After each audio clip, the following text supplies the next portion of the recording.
Greetings, Mega Man fans, and welcome back to the Mega Man 42 LPA. I am so freaking glad that Madman is gone. Don't want to have to deal with him again if I can at all help it.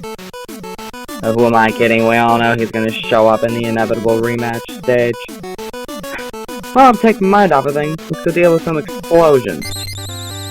In this episode, we will be dealing with Missile Man, who is probably one of the more dangerous stages. Though I will note that his theme music feels a little empty. Though, at the same time, there's an interesting little sunset background there. Anyway, this stage is probably the most precarious stage, at least of the 8 Robot Masters. There are a lot of moments here with rather tricky jump placements. There's also a new enemy type, of course. These blue missile things are called launchers. Whenever you line up with them, they will launch the missile that they are carrying. They only get one shot, which can actually make for some interesting puzzles with them. Getting them to drop their shot in the right location, so as to not be as much of a problem for you as they can be. That being said, though, the explosion hitbox issue makes them a lot more annoying to deal with than they really should be. Because explosion hitboxes are a lot larger than they look. Makes it a lot worse with that shielded enemy I just killed, though. That enemy, the Grenadier, is a pain in the rear, as I'm sure you will see. Kind of like this setup of enemies right there. If I had gotten hit by one of those spring heads, chances are I would have been skewered. And, well, that's no good. These ones, on the other hand, far less likely to get you skewered for your troubles. But, still a bit of a threat. And I don't know why, when that one spring head right there sped up, it suddenly was able to cover a little extra ground. Weird behavior is weird. And now we have the launchers in a slightly more precarious setup. And try and see if I can lure that one into dropping it. There we go. That makes dealing with this next section a little easier, since I only have to time the one enemy instead of 2. And there we go, that's another one. This next one is pretty simple. Okay, definitely wanna... Can I get you to fire first? Okay, I need to not be a freaking coward about it, at least. There we go! And then I can kill that one safely without having to worry about a missile to the face. And there we go! And here we have a room which is basically a bunch of dead air. Well, no, we've got some fairly tricky jumps in here, but really nothing too fancy. Like, really. This room was originally a bit more difficult, but the jump physics changed between versions of Mega Man 42, and this room had to be changed in order to deal with that. Okay. If I didn't know about that little drop right there, chances are I would have fallen on the razor and then gotten knocked into a pit. And, well, obviously getting knocked into a pit doesn't help things. Outside of that one little hiccup, though, this is another fairly solid room setup. Always did enjoy the launcher enemies. Don't enjoy these guys, though. They are just as randomized. The Grenadiers, the main issue with them is that they are just as randomized as the Ella head things that we dealt with back in Zombie Man and Madman stage.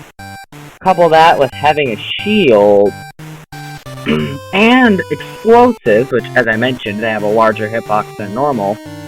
And you have a recipe for what might be quite possibly one of the most annoying enemies I've ever encountered. Oh! Ah! Well, this room gets some props for its introductory abilities. The player really has no excuse for not knowing how the big beak works in this stage. Simply because, well, you all saw there was no way for me to get to it before it was time for it to shoot a shot or two. And here we have another launcher room. And that was kinda dumb. Yes, brilliant. Jumped right into the explosion. As a general rule of thumb, when dealing with the,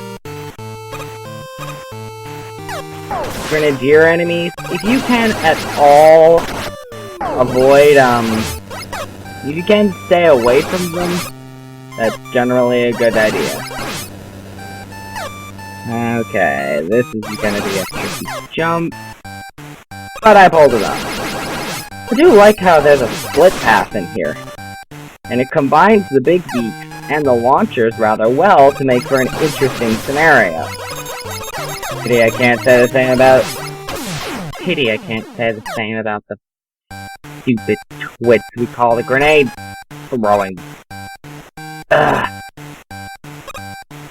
Like I said, most annoying enemy in the game. They're no madman, but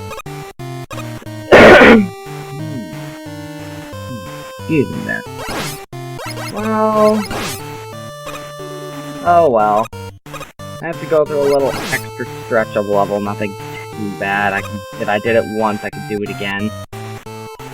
And it could be a lot worse.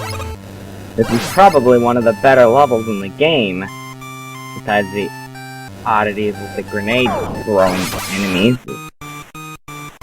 They're a right pain, but otherwise, I can actually say with some certainty that I kinda like this level. Oh, you! Ugh! I swear, if one of those things knocks me into a pit, I am going to be so cross. Hey. Like, this is actually, again, one of the better levels in the game. Very, very precarious level. But really not a bad one. Quite the contrary, it is single hand, quite the contrary. It has gimmickry. It uses its gimmicks surprisingly effectively. There we go. Yeah! Okay, need to remember this time around that the explosions from the missiles below me can reach me from the upper section. Okay, there, much better. And I have a lot more health to deal with this idiot this time. Ow. Okay, I'm not set, thank goodness. Yeah, besides the Grenadiers, this is probably one of my favorite levels, at least among the Robot Master ones. The Grenadiers themselves, yeah, I could really do without them. Otherwise, the launchers are a constant and consistent threat, and they really do have something of a difficulty curve to them. And it's not like you can't figure out how to work with them.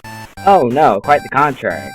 This is actually a surprisingly well-designed level. Even if the grenade-throwing enemies are an absolute pill. Anyway, on that note, time for Missile Man himself. Fought with the nice little sunset backdrop. Missile Man is utterly random and suffers from the same issues with his missile hit, with his explosion hitboxes, yet, so long as you're paying attention, he is actually, perhaps, one of the fairest bosses in this entire game. His attacks, with the exception of his missile dash, all come with fairly clear telegraph, and if you're playing as Roll, well, the only real tricky part to him is that his dash can come out really fast, and his missiles, well, I think we all saw how difficult those it can get to time his 2 missile attacks. But, you know, like, he's completely random, but his randomization is essentially he picks between his 3 attacks. There's no real randomization to the attacks themselves. They all behave in the same way. As a result, while Missile Man is a frantic fight, he is a very doable one. He's actually probably one of my favorite Robot Master fights in this entire game, and he's one I definitely would enjoy rematching. At least with Roll. With Mega Man, dodging him can be a bright pain. Just even more reason why Roll is objectively the superior character. Anyway, Missile Man's weapon is the launch missile. He's single-handedly one of the most useful weapons in the game. He doesn't have that much ammo, but his explosion goes right through shields, and it ends up being useful later on as a utility, in a similar manner to Item 2. Excuse me. That being said, though, I sorely wish I had this weapon to deal with the freaking grenade throwers. I have had enough of those things, really. That looks like a tube. Okay.